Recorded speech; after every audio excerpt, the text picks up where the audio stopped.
So, what's up mga lods?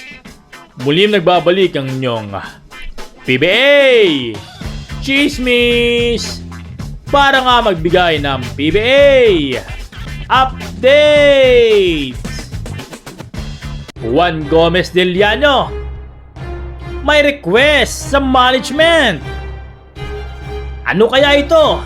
Yari na! Tila hindi na nagugustuhan ng management ang tinatakbo nitong Converge Fiber XRs sa kamay ni Gob Delta Pineda. Matapos ng nangyaring sunod-sunod na pagkatalo ng koponan, hindi mo na masisisi ang mga players dahil nakitaan naman sila ng effort plus talented pa nga.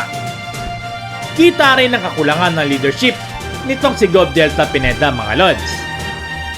Balita natin mga lods ay nagsuggest di umano itong si Juan Gomez Del Llano para nga makuha ang kanyang kapatid patungo nga sa Converge.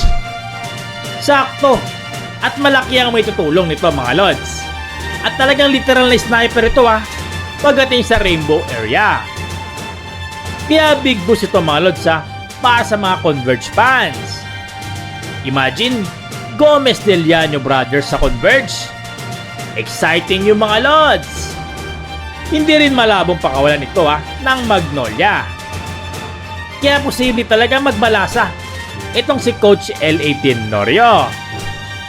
Tingin ko mga lods pwedeng ipamigay ng Fiber XRs itong sina Ronan Santos at James Quiquete para nga makuha ang serbisyo ni Javi Gomez Del Llano.